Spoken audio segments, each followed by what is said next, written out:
नमस्ते दोस्तों, कैसे हैं आप लोग। तो दोस्तों, आज हम पढ़ने वाले हैं राम रहीम की कॉमिक्स मौत का दूत। राम रहीम एक कॉन्वेंट स्कूल में पढ़ते हैं। जासूसी उनका शौक़ है। इस शौक़ में ही वे बाल सीक्रेट सर्विस के एजेंट बन गए। इस सीक्रेट सर्विस के चीफ कर्नल मुखर्जी हैं, जो कि मिलिट्री के रिटायर्ड ऑफिसर हैं। राम रहीम ने भूत महल और ड्रैकुला बालक वाला केस किस बहादुरी और बुद्धिमानी से हल किया, यह आप मनोज चित्रकथा के पिछले अंक में पढ़ चुके हैं। अब प्रस्तुत है उनका नया कारनामा। मैं स्कूल की ओर से सेठ करोड़ीमल जी का स्वागत करता हूँ और उनसे प्रार्थना करता हूँ कि वे अपने विचार आपके सामने रखें। धन्यवाद प्रिंसिपल साहब। एक दिन राम रहीम के स्कूल में सालाना फंक्शन। किसी देश के बच्चे ही उसके भावी निर्माता होते हैं। मुझे विश्वास है मेरे बच्चों की पढ़ लिख कर बड़े होकर एक दिन तुम दुनिया में अपने देश का नाम रोशन करोगे। मैं स्कूल को 50,000 रुपये का अनुदान देता हूँ। मुझे पूर्ण विश्वास है कि हमें हमेशा की तरह यह रुपया भी स्कूल की उन्नति व बच्चों की अच्छी शिक्षा व सुविधा पर खर्च किया जाएगा। मैं सबकी ओर से सेठ जी का आभार प्रकट करता हूँ, जिनके कारण हमारा स्कूल दिन दुगनी रात चौगुनी उन्नति कर रहा है। सेठ करोड़ीमल जी की जय। जल्द से मैं बच्चों को इनाम भी बांटे गए। राम रहीम हमारे स्कूल के सबसे होनहार विद्यार्थी ही नहीं बल्कि खेल कूद में भी सबसे आगे हैं। सभी बच्चों को इनसे शिक्षा लेनी चाहिए। हम हमेशा आपके बताए हुए मार्ग पर चलेंगे श्रीमान। शाबाश मेरे बच्चों। जलसा समाप्त हुआ। राम भैया, कितने अच्छे और ऊंचे विचार है सेठ जी के। हाँ, शहर के सबसे बड़े धनवान लेकिन सीधे साधे धर्मात्मा। उनकी दया पर ही बहुत से स्कूल व अनाथाश्रम चल रहे हैं। राम रहीम स्कूल से बाहर निकले। देश के सारे धनवान यदि सेठ जी जैसे हो जाएं तो कितना अच्छा हो। तब न केवल देश में ही कोई गरीब रहेगा बल्कि दुनिया की नज़रों में हमारा देश एक मिसाल बनकर रह जाएगा। काश यह सपना सच हो सकता। यह सपना एक दिन अवश्य सच होगा राम भैया। आखिर तुम इतने निराश क्यों। तभी ईश्वर के नाम पर कुछ दो बाबू। वह देखो, जब तक हमारे देश के भावी निर्माता इस प्रकार भीख मांगते रहेंगे तुम्हारा सपना कभी पूरा नहीं होगा रहीम। भगवान तुम्हारा भला करे बाबू। भगवान के नाम पर बाबू। राम भैया, एक तरफ तो तुम इन भीख मांगने वालों से नफरत करते हो और दूसरी तरफ तुम खुद ही इन्हें भीख देते हो। न जाने क्यों इसकी हालत देखकर मुझे दया आ जाती है। मुझे तो भैया इन पर नहीं, इनके माँ बाप पर दया आती है, जो इन्हें अपना पेट भरने के लिए भीख मांगने पर मजबूर करते हैं। माँ बाप। अरे अचानक किसी विचार के आते ही राम चौंक उठा। क्या हुआ, तुम इतने चौंके क्यों। भगवान के नाम पर वह लड़का। रहीम, मेरे साथ आओ। आखिर कुछ बताओगे भी। मुझे वह लड़का कुछ जाना पहचाना सा लगता है। जाना पहचाना? लेकिन कौन है। कहीं तुम उसकी जासूसी करने की तो नहीं सोच रहे। राम रहीम के साथ पुनः उस भिखारी लड़के के पास पहुंचा। ईश्वर के नाम पे बाबू, तुम रामू हो ना। नौनी राम भरोसे के लड़के। हाँ, 6 माह पूर्व तुम घर से भागे थे। तुम वही रामू हो ना। नहीं। तुम कौन हो। भिखारी लड़का राम के भरोसों से घबरा उठा। तुम झूठ बोलते हो, तुम रामू ही हो। बताओ तुम्हारी ये हालत किसने की, किसके लिए तुम भीख मांगते हो। हाँ, मैं रामू ही हूँ। लेकिन तुम कौन हो। मैं राम और ये रहीम। तुम हमारे माली के भाई राम भरोसे के लड़के हो। पहचाना नहीं है मैं। ओह, तुम। उनकी असलियत जानते ही वह लड़का भयभीत होकर घिसटता हुआ तेजी से सड़क पार करने लगा। रुक जाओ रामू, वरना ट्रक के नीचे आ जाओगे। नहीं नहीं, मैं रामू नहीं हूँ। मैं कुछ नहीं जानता। वह मुझे मार डालेगा। और तभी ओह, ट्रक रामू के कुचलता हुआ आगे निकल गया। रहीम, जल्दी से ट्रक का नंबर नोट करो। उसने जानबूझकर रामू को कुचला मैं रामू को देखता हूँ, लेकिन उस पर नंबर प्लेट नहीं है। राम रहीम खून से लथपथ रामू के निकट पहुँचे। बेचारा अभागा, प्लीज़ हमारी मदद कीजिए, इसे हॉस्पिटल ले चलिए। बेकार है, यह मर चुका है। साले, ये ट्रक वाले अंधे होकर गाड़ी चलाते हैं। यह मात्र एक एक्सीडेंट नहीं बल्कि उसकी हत्या की गई है। रहीम, तुम पुलिस को फ़ोन करो। अच्छा, यह तुम कैसे कर सकते हो? चलो भाई चलो, इस भिखारी के लिए हम क्यों झंझट में पड़े। कुछ देर बाद जब पुलिस वहां पहुंची तो भीड़ छट चुकी थी। इंस्पेक्टर अंकल, हमने अपनी आंखों से देखा, उस ट्रक चालक ने इसे जानबूझकर मारा है। क्या बकवास है। यह महज एक एक्सीडेंट है। भला इसकी हत्या कोई क्यों इस भिखारी की हत्या करना चाहेगा।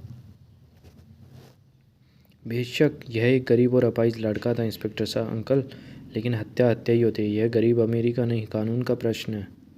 तुम छोकरो, मेरा दिमाग ख़राब मत करो। जाओ अपना काम करो और मुझे अपना काम करने दो। आखिर राम रहीम को खामोश हो जाना पड़ा। उसी रात शहर में दूर एक मकान में, वह देखो हरी बत्ती हो गई, बॉस आने वाले। तभी, नमस्कार बॉस। Good evening boss. क्या सारे छोकरे आ गए? Yes boss. रामू को छोड़कर हमें मजबूरन उसे समाप्त करना पड़ा। ओह, क्यों? बॉस, यदि हम ठीक समय पर उसे खत्म नहीं कर देते तो वे राम रहीम नाम के छोकरे हमारी असलियत उससे जान लेने में सफल हो जाते। शाबाश, यह तुम लोगों ने अक्लमंदी का काम किया। किसी को संदेह तो नहीं हुआ ना? नहीं बॉस, हमने गाड़ी की नंबर प्लेट साफ कर दी थी। फिर इंस्पेक्टर गेंडाराम को उन छोकरों की बात पर विश्वास ही नहीं हुआ। वह उस दुर्घटना को महज एक एक्सीडेंट समझकर हमारी खोजबीन कर रहा है। गुड, लेकिन तुम्हें उन दोनों छोकरों राम रहीम से सतर्क रहना होगा। बहुत ज़्यादा चालाक व खतरनाक है वे। अब चलो अपने लड़कों की कारगुजारी की खबर लेते हैं। उसके बाद शाह बॉस अपने गुर्गों के साथ एक लंबे चौड़े हॉल में पहुंचा। सलाम बॉस। सलाम बॉस। सलाम। दिन भर की रिपोर्ट पेश करो। छोकरो, एक एक करके अपना माल बॉस को पेश करो। वे लड़के अपने बॉस के अधीन जरादम पैसा करते थे। आज मैंने 8 पॉकेट मारी है बॉस, काफ़ी तगड़ी रकम हाथ लगी है। अब बॉस, तुम्हें आज तगड़ा इनाम मिलेगा। रात में बॉस प्रतिदिन अपनी जरादम पैसे की कमाई अपने अधिकार में ले लेता था। बॉस, मैंने आज 3 कीमती हार हाथ लगे। बहुत अच्छा, अच्छे जा रहे हो शंकरा। बॉस, मैंने आज नकली शराब की 20 पेटियां ग्राहकों की सप्लाई की, रकम इस थैली में। बहुत बढ़िया। हमारी शराब से देश की आबादी तो कम होगी, साथ ही साथ लोगों को पीने की लत भी छूट जाएगी। और तुम्हारा क्या रहा छोकरे? हाँ, आपके बताए हुए आदमी से मिला था बॉस। आपका दिया सोने का बैग मैंने उसे दे दिया, बदले में उसने अफीम, कोकीन और चरस के ये पैकेट दिए। उसका कहना था कि माल की खपत और ज़्यादा होनी चाहिए। खपत ज़रूर बढ़ेगी। आजकल की नई पीढ़ी तेज़ी से नशीले द्रव्यों का सेवन करने की आदी होती जा रही है। पूरे देश को ही हमें नशे की आदी बनाने में ज़्यादा देर नहीं लगेगी। दिलावर, तुम इसे उन लोगों के पते दे देना जिन्हें यह माल पहुंचाना है। Yes boss. और तुम सुनो लड़के, काम होशियारी से होना चाहिए। आप निश्चित रहे बॉस। और तुमने आज कितनी आमदनी की है कालू? 15 रुपए की, 13 पैसे की बॉस। यह रही। बॉस, आजकल लोग भीख देने में भी कंजूसी करते हैं। आह, रहम बॉस। अब तुम दिन प्रतिदिन निकम्मे और आलसी होते जा रहे हो। कल से यदि आमदनी नहीं बढ़ी तो तुम्हारी आंखें भी फोड़वा दूंगा। और तुम कहाँ तक पहुँचे ठिंकू? बॉस, आज मौका पाकर मैंने मौलिक की तिजोरी पर हाथ साफ कर दिया। बेचारा, वह मुझे मामूली सा छोकरा समझ नौकर रखे हुए था। आज उसके विश्वास को मैंने 4 चांद लगा दिए। शाबाश ढिंगू, माल कहाँ है? वह रहा बॉस। और तुम आज क्या लाए हो पतलू राम? मुफ्त की खा खा कर तो तुम सांड हुए जा रहे हो। बॉस, मेरे हाथ कुछ भी नहीं लगा। मर गया। रामखोर, मूर्ख बनाता है। मौत के दूध को हम तेरी खाल उतार देंगे। रहम बॉस। दिलावर, इसके हाथ पैर तोड़ दो और आगे फोड़ दो। कल से यह भी हमारे भीख मांगने वाले सी ग्रुप को के साथ जाएगा। ऐसा नकारों के लिए यही काम अच्छा है। Okay boss. और तुम छोकरो, कान खोल कर सुन लो। जिसने भी हमारे आदेश की अवहेलना की उसे मौत का दूत यानी मैं यही सजा दूंगा। अब देखो पतलू का हाल और सबक लो। पहले इसकी आंखें फोड़ो, उसके बाद हाथ पैर, और मुझे विश्वास है इसे भीख सबसे ज़्यादा मिलेगी। नहीं नहीं, मुझ पर रहम करो बॉस। आइंदा से तुम जो कहोगे मैं वही करूँगा। अगले ही पल, ओह नहीं। ओह हो, ले जाओ इसे और मरहम पट्टी कर दो। Yes boss. और छोकरों, मुझे विश्वास है तुम लोग अपना काम पूरी लगन, होशियारी और ईमानदारी से करोगे। अब जाओ और खा पी कर मौज करो। बच्चों के जाने के पश्चात इन बच्चों पर निगरानी और अधिक बढ़ा दो, क्योंकि वे दोनों जासूस छोकरे अवश्य रामू की मौत का रहस्य खो जानने की चेष्टा करेंगे। ऐसा ना हो कहीं। ऐसा ही होगा बॉस, आप निश्चित रहे। कोई नए कोई नया शिकारा हाथ आया? Yes boss, 3 छोकरे। उम्मीद है उन्हें भी जल्दी अपने रंग में ढाल लेंगे हम। मैं उन्हें देखना चाहता हूँ। उसके बाद वे एक अन्य कमरे में पहुंचे। वहाँ 3 लड़के फेंकते थे। आह, हमें मत मारो। बोलो, हमारा कहना मानोगे या नहीं? नहीं, हम नहीं नहीं, हम बुरा काम नहीं करेंगे।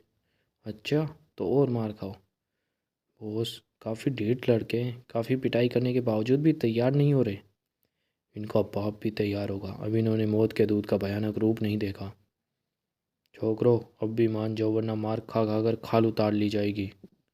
नहीं नहीं, हम तुम बदमाशों का कहना नहीं मानेंगे। हमें छोड़ दो, घर जाने दो। अच्छा, तुम छोकरों की यह हिम्मत? टाइगर, टॉम, बोगा, मार मार कर इनकी चमड़ी उधेड़ दो। फिर भी न माने तो छत से उल्टा लटका दो। तब भी हम तुम्हारी राह पर नहीं चलेंगे। आह, कट जाएंगे, मर जाएंगे, फिर भी नहीं। लड़कों की जिद देकर बॉस क्रोध से विभर उठा। इनकी आंखें फोड़ दो, हाथ पैर तोड़ दो, इतना बदसूरत बना दो इनके माँ बाप भी इन्हें न पहचान सके, समझे? Yes boss. अगले दिन सुबह, अब तुम अखबारों में ही खोए रहोगे या नाश्ते के लिए तैयार रहोगे? तुमने अखबार पढ़ा रहीम? हाँ, और यह भी देख लिया कि रामू की मौत की खबर एक साधारण घटना के रूप में छपी है।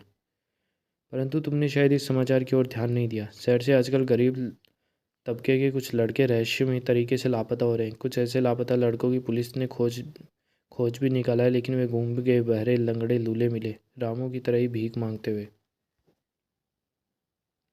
हाँ, यह समाचार मैंने भी पढ़ा है, लेकिन तुम कहना क्या चाहते हो? उन लड़कों के अभिभावकों का कहना है कि जब वे घर से भागे अथवा लापता हुए तब बिल्कुल ठीक ठाक थे। यानी तुम कहना चाहते हो कि उन्हें जानबूझकर लूला, लंगड़ा, अंधा व बहरा गूंगा किया होगा? बिल्कुल, और मुझे यह भी विश्वास है कि इनके पीछे किसी भयानक गिरोह का हाथ है। अच्छा, अब तुम जल्दी से तैयार हो जाओ। क्यों, कहाँ जाने का इरादा है? बाद में बताऊंगा। कुछ देर जब वे तैयार होकर बाहर निकले। अरे, यह तुम दोनों सुबह सुबह कहाँ चल दिए? कुछ ज़रूरी काम है मम्मी। लंच पर हमारा इंतज़ार न करना, हो सकता है शाम तक लौटे। राम रहीम मोटरसाइकिल पर सवार होकर शहर का चक्कर लगाने लगे। कहीं तुम फिर किसी भीख मांगने वाले लड़के की तलाश में तो नहीं? बिल्कुल ठीक समझे प्यारे भाई। कुछ ही घंटों के पश्चात एक स्थान पर। राम भैया, वह देखो। हाँ, रामू की तरह ही कोई भिखारी लड़का है। चलो कुछ दे आते हैं उसे। मेरे विचार से हमें मोटरसाइकिल यहीं छोड़ देनी चाहिए। उतरो। यह तो ठीक है राम, लेकिन मेरे दिमाग में विचार आ रहा है। अल्लाह के नाम पे क्या विचार आ रहा है, जरा हम में भी तो सुने। यदि रामू की जानबूझकर हत्या की गई है तो यह साहब के अपराधी इस पर नज़र रखे हुए है, और यह अवश्य ही हमसे भी परिचित रहा होगा, वरना कारण ही वह उन्हें उसे न मारता। ऐसी हालत में कहीं इसे भी वह मार ना दे। उफ, यह तो मैंने सोचा ही नहीं। हाँ, वास्तव में इस समय तुमने बड़ी बुद्धिमानी की बात की है। हम तो हमेशा ही हम अक्लमंदी की बात करते हैं, लेकिन तुम ही हमें नकारा समझते हो। खैर छोड़ो, आगे की सोचो। ऐसा करो, तुम मेरे पीछे रहकर चारों तरफ निगाह रखना। हो सकता है उस पर नज़र रखने वाला व्यक्ति तुम्हारी नज़र में आ जाए। मैं उसके निकट जाऊंगा। परंतु बात तो यह मुझे मेरा हुलिया बदल देगी। देखो। थोड़ी देर बाद। वाह राम भैया, इस समय तो तुम भी कोई छठे हुए बदमाश लग रहे हो। तो फिर मैं चलता हूँ, तुम कुछ फासला रखकर मेरे पीछे आओ। फिर राम उस भिखारी लड़के के निकट पहुँच गया। रहीम उसके कुछ फासले पर रुक गया और चारों ओर निगाह दौड़ाने लगा। अल्लाह तुम्हारा भला करे। बेचारा अंधा भी है। राक्षस कितनी जालिम है। सहसा भीख देते देते राम के मस्तिष्क में एक विचार तेजी से आया और धीरे से बोला, सावधान, पुलिस तुम पर निगाह रखे हुए। रात यहीं काटना, अड्डे पर मत जाना। ओह, अच्छा अच्छा। रात का काम पूरा हो चुका था, वह तेज़ी से आगे बढ़ गया। राम का काम पूरा हो चुका था, वह तेज़ी से आगे बढ़ गया। अल्लाह के नाम पे कुछ देता जा। तो मेरा संदेश सही निकला। यह किसी गिरोह का ही शिकार है और इसके इशारे पर ही भीख मांगता है। एक लंबा चक्कर काटने के पश्चात राम रहीम अपनी मोटरसाइकिल के निकट पहुंचे। क्या रहा राम, तुम मुझसे कुछ कह गए थे। मेरा संदेह ठीक निकला रही, वह किसी गिरोह के इशारों पर ही भीख मांग रहा है। फिर राम ने उस भीख मांगने वाले लड़के से हुई बातचीत रहीम को बताई। क्या कोई संदिग्ध व्यक्ति तुम्हारी निगाह में आया? हाँ, वह देखो उस पेड़ के नीचे जो सिगरेट पी रहा है। उस संदेह की कोई गुंजाइश नहीं। हमें उसकी निगरानी करनी होगी। मर गए, न जाने अब ये कब अपने अड्डे की ओर जाए। तभी, अरे रहीम, वह देखो वह व्यक्ति उसी भिखारी लड़के की ओर जा रहा है। वास्तव में? कहीं उसे संदेह तो नहीं होगा? वह तो उससे कुछ बातें कर रहा है। हाँ, भीख देने का बहाना करता हुआ, कुछ गड़बड़ मालूम होती है। लेकिन वे दोनों आपस में क्या बात कर रहे हैं यह राम रहीम नहीं जानते थे। उधर वह व्यक्ति भिखारी लड़के से पूछ रहा था, कितना इकट्ठा हुआ बोलूँ? बॉस ने आज जल्दी अड्डे पर पहुंचने के लिए कहा है, पुलिस का खतरा बढ़ रहा है। पुलिस? क्या मतलब? कौन हो तुम? अबे मरने का इरादा है क्या? मेरी आवाज़ नहीं पहचाना? मैं मौत के दूत का गुलाम दिलावर हूँ। तो फिर वो कौन था जो मुझे थोड़ी देर पहले ही पुलिस से सावधान कर गया था और अड्डे पर न जाने के लिए कह गया था? ओह, जरूर कहीं कोई गड़बड़ है। तुम चुप क्यों हो गए? मूर्ख, वह कोई पुलिस का ही आदमी होगा। क्या बक दिया तुमने उससे?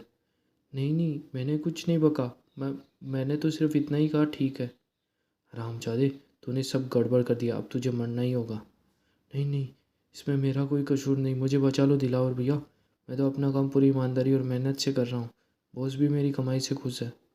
अगले ही पल दिलावर ने तेज़ी से अपने हाथ में पकड़ी हुई सुई जोर से उसके बाजू में घुसेड़ दी। उफ! और सुई चुभने के बाद वह आगे बढ़ गया। अरे, वह तो जा रहा है। तुम यहीं रुककर भिखारी लड़के की निगरानी करो, मैं उस बदमाश का पीछा करता हूँ। राम मोटरसाइकिल द्वारा दिलावर का पीछा करने लगा। जल्दी ही टैक्सी। अच्छा हुआ मैं मोटरसाइकिल लेता आया। न जाने कमबख्त कहाँ जा रहा था। राम बराबर उसके पीछे लगा रहा। तो छोकरा अभी भी पीछे लगा हुआ है, अब तो इससे निपटना ही पड़ेगा। कुछ देर बाद शहर से बाहर निकल आए। यह तो शहर से बाहर आ गया, कहीं से पीछा किए जाने का संदेह तो नहीं हो गया? इधर रहीम उस भिखारी लड़के की निगरानी करते करते अचानक चौंक उठा। 20 मिनट हो गए, समझ में नहीं आ रहा इसने अचानक आवाज़ लगानी क्यों बंद कर दी। तभी एक राहगीर ने जैसे ही भिखारी के कटोरे में सिक्का डाला, आई, इसे क्या हुआ? अरे, यह तो गिर रहा है किसी बेजान भूत की तरह। रहीम लपक कर उसके निकट पहुंचा। क्या हुआ इसे? पता नहीं, अपने आप लुढ़क गया। जल्दी आते जाते लोग भी कारण जानने के लिए वहाँ एकत्रित हो गए। क्या हुआ? क्या हुआ भाई? यह तो मर चुका है। प्लीज़ आप में से कोई पुलिस को फ़ोन करो। यह अपने आप नहीं मरा, मुझे संदेह है कि इसे जहर देकर मारा गया। लगता है तुम्हारा दिमाग खराब है। बिल्कुल, भला इस भिखारी का कत्ल कौन करेगा और क्यों करेगा? अरे भाई, पुलिस इसमें क्या करेगी? ज़रूर भूख भूख से मर गया होगा। पुलिस की बजाय सफाई विभाग को फ़ोन करो, वे ले जाएगी इस लावारिस को उठाकर। रहीम ने काफ़ी देर तक लोगों को समझाने का प्रयास किया, परंतु किसी ने रहीम की बात पर ध्यान न दिया और जल्दी भीड़ तितर बितर हो गई। जरूर उसी बदमाश ने इसकी हत्या की है, शायद उसे संदेह हो गया होगा। उधर, यह तो लाल खंडहरों का इलाका लगता है। कहीं यही तो इनका अड्डा तो नहीं? बच्चे खुद ब खुद जाल में फंसता जा रहा है। दिलावर जैसे ही खंडहरों के भीतर एक स्थान पर पहुंचा, खबरदार कोई गलत हरकत अपनी करने की चेष्टा न करना, हाथ ऊपर उठा लो। यह मैं दिलावर हूँ। और आप? क्या बॉस ने भेजा है? अचानक कैसे आना हुआ? यह सब बाद में बताऊंगा, फिलहाल समय नष्ट ना करो। उस छोकरे की खबर लो जो मेरा पीछा करता हुआ यहाँ तक आ पहुँचा है। ध्यान रहे वह जीवित बचकर नहीं निकलना चाहिए, वरना आप निश्चित रहिए हमारा मारा पानी भी नहीं मांगता। जब राम खंडरों के भीतर पहुंचा, यहाँ तो कोई कोई नहीं। पता नहीं वह कमबख्त कहाँ गायब हो गया। तभी हा हा हा, आखिर फंस ही गए हमारे जाल में। अब बचकर कहाँ जाओगे बच्चे। तो यह इसकी चाल थी। तुम्हें तुम्हारी मौत ही यहाँ खींच कर लाई है। अपने भगवान को याद कर लो। लेकिन इससे पहले कि बदमाश उस पर आक्रमण करते, राम ने एक लंबी छलांग उछाल भरी। उफ, अरे बाप रे। ठहर हरामजादे, आज मेरा चाकू तेरे खून से अपनी प्यास बुझा कर ही रहेगा। पहले अपनी तो चिंता करो प्यारे। तभी ओह, तो वहाँ छुपा है। फिलहाल तो भाग निकलने में ही भलाई है। पीछा करो हरामजादो, बचकर नहीं जाना चाहिए वरना तुम्हारी खैर नहीं। रुक जाओ वरना मारे जाओगे। किसी तरह अपनी मोटरसाइकिल तक पहुंचूं। किसी तरह बचता बचाता आखिरकार राम अपनी मोटरसाइकिल तक पहुंचने में सफल हो गया। ओह, पकड़ो इसे, फायर। अब तो बच्चों, तुम मेरी धूल भी नहीं पा पाओगे। राम मोटरसाइकिल को स्टार्ट कर झाड़ियों से बाहर ले गया। रोको वरना मारे जाओगे। भागने की कोशिश बेकार है। बदमाशों को रास्ता रोके देख राम पर जैसे पागलपन सवार हो गया। उसने मोटरसाइकिल उन पर चढ़ा दी। बदमाश पूरी तरह बौखला उठे। अरे बाप रे। फिर इससे पहले कि वे दोबारा संभल पाते, राम ने मोटरसाइकिल पूरी गति से शहर की ओर दौड़ा दी। ओह, निकल गया। दिलावर को खबर करो तुरंत। जब राम वहाँ पहुँचा जहाँ रहीम को छोड़ा गया था। अरे वह भिखारी लड़का, क्या हुआ उससे। ओह, जरूर कोई बात है। राम। तभी राम की प्रतीक्षा में एक तरफ खड़ा रहीम उसके निकट पहुंचा। यह सब क्या हुआ रहीम, क्या हुआ इसे। मुझे संदेह है कि उसी बदमाश ने उसकी हत्या कर दी। और फिर उसने राम को सारी कहानी बता दी। राम ने भी अपनी आपबीती सुनाते हुए कहा, मेरे विचार में अब हमें इस सारी बातों से चीफ को अवगत करा देना चाहिए। तुम ठीक कहते हो राम, यह केस अब भयानक रूप पकड़ता जा रहा है। अगले ही पल वे दोनों मोटरसाइकिल पर सवार होकर सीक्रेट सर्विस के हेडक्वार्टर की ओर उड़े चले जा रहे थे।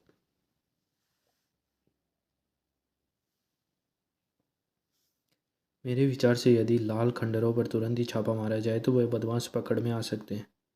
बेकार है, अब कोई फ़ायदा नहीं होगा। वे लोग मूर्ख नहीं जो अब तक वहाँ बैठे अपने पकड़े जाने का इंतज़ार कर रहे होंगे। फिर कुछ देर बाद वे चीफ मुखर्जी के सामने थे। Good noon chief.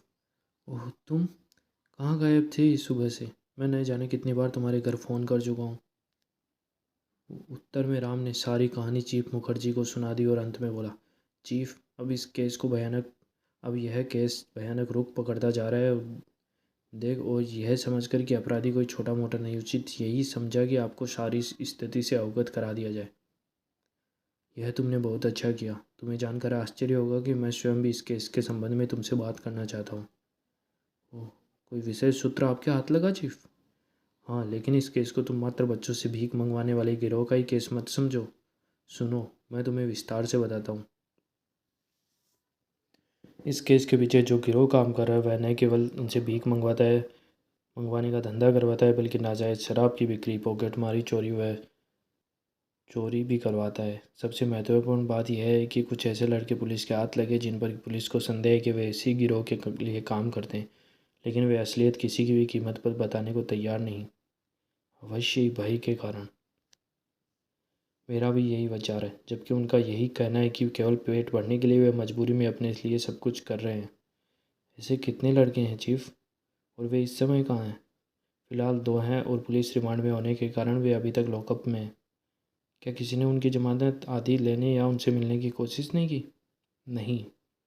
कुछ देर खामोश रहने के पश्चात सहसा रामू चलता हुआ बोला, मेरे दिमाग में एक योजना आई है चीफ। क्या, जल्दी कहो। आप स्वयं उन दोनों की जमानत लीजिए और उन्हें छुड़वा दीजिए। क्या, यह तुम क्या कर रहे हो। जानते नहीं वे पुलिस रिमांड में हैं और मैं। घबराइए नहीं चीफ, आपकी इज्जत पर कोई आंच नहीं आएगी, बल्कि वे दोनों लड़के मुख्य अपराधी तक पहुंचने के लिए हमारा सहारा बनेंगे। मैं समझा नहीं, जो कहना चाहते हो साफ साफ कहो। पर मैं समझ गया चीफ। क्या।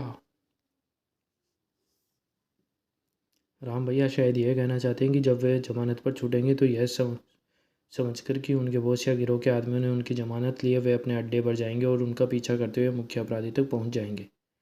शाबाश रहीम, तुम बिल्कुल ठीक समझे। वेरी गुड, तुमने तो बहुत दूर की सोची राम। शाबाश। तब आप तुरंत उनकी जमानत का इंतज़ाम कीजिए। चिंता मत करो, कल रात तक उन्हें लॉकअप से बाहर कर दिया जाएगा। तो फिर हमें आज्ञा दीजिए, लेकिन हाँ, उन्हें छोड़ने से पहले हमें सूचित करना न भूलिएगा। ऐसा ही होगा, लेकिन तुम लोग भी ज़रा होशियार रहना, अपराधी काफ़ी खतरनाक प्रतीत होता है। 2 जाने ले चुका है अंदर, इसके लिए तुम्हारी जान की भी कोई कीमत नहीं होगी। आप हमारी चिंता न कीजिए चीफ। हाँ चीफ, हम कोई बंगाली रसगुल्ला नहीं जिसे हर कोई हजम कर जाए। उसके बाद राम रहीम चीफ से विदा ले ऑफिस से बाहर आ गए। अब तुम्हारा क्या प्रोग्राम है राम भैया? आइडिया तो वास्तव में तुम्हारा काफ़ी ज़ोरदार रहा। अब सीधे घर चलेंगे, मम्मी इंतज़ार कर रही होगी। क्रमशः बुर्कापोश बॉस कौन था? क्या राम रहीम अपनी योजना में सफल हो सके? क्या राम रहीम मौत के दूत को पकड़ने में कामयाब हो सके? क्या लाल खंडहर मौत के दूत का अड्डा था? जानने के लिए पढ़ें मनोज चित्रकथा के आगामी सेट में प्रकाशित अपने देश के दुश्मन। तो दोस्तों, ये कॉमिक्स यही समाप्त होती है। धन्यवाद।